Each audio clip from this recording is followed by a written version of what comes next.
In this tutorial, I'd like to talk about the ThreeAxis Project toolpath. ThreeAxis Project gives you the ability to project two-axis toolpath, be it a pocket or a contour, onto 3D surfaces. The steps in ThreeAxis Project are always the same. First, you create a two-axis toolpath, and then in a second step, you project that toolpath onto the surfaces. Our objective in this video is to be able to project the word SURFCAM onto the cyan-colored surface here. If I take the shading off, you can see that in preparation for this, I have created the two-axis geometry needed to create that pocket. If we look at this in an isometric view, you can see that the lettering is positioned directly underneath the cyan-colored surface we want to project on. Our next step is to create a two-axis pocket routine to machine the lettering. We'll do that next.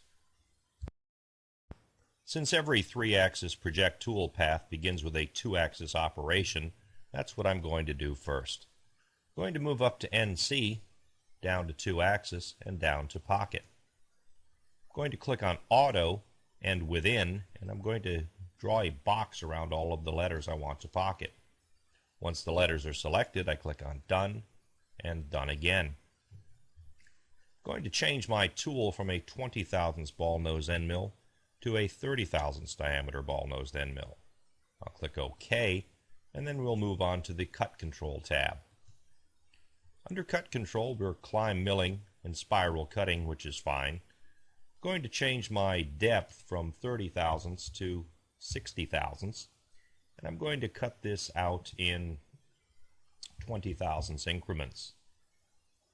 I won't have any lead in or lead out move. I'm just going to click OK. And then SURFCAM asks us to click inside a pocket.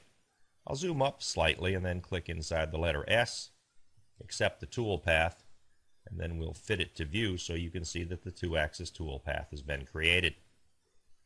Our next step is to project this toolpath onto the surface. We'll do that next. Here's an isometric view of our finished two-axis pocket. We've machined each one of the letters individually, and we're machining to an ultimate depth of 60 thousandths in 20 thousandths increments.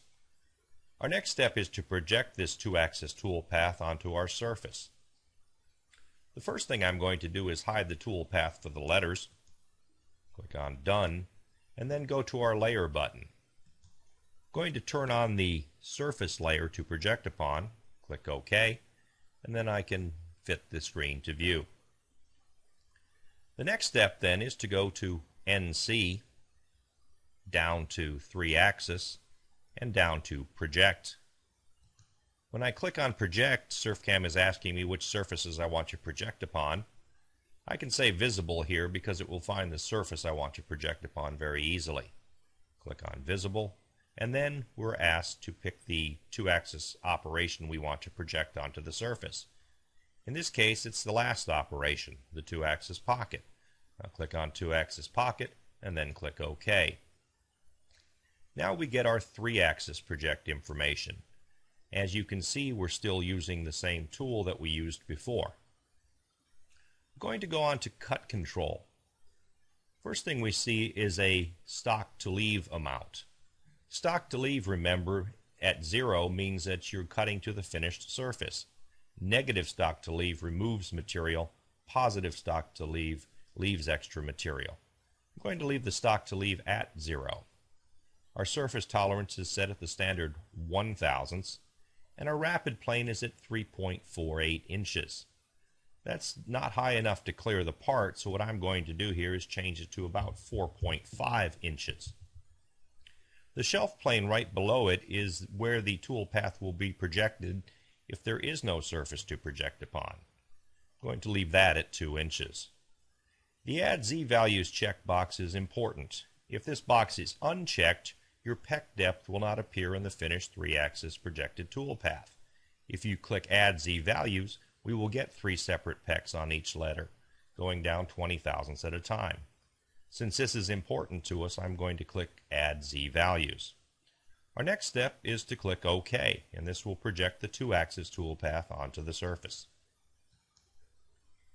I'm going to accept this, and if we zoom in, You can see the tool path is projected with a clearance of 4.5, and we get all three of our peck depths on each letter. The next thing we'll do is run this in SURFCAM verification. Here we can see the letters being machined into the top surface of the phone. Once again, remember each 3-axis project tool path begins with a 2-axis path, which is then projected onto the 3D surface.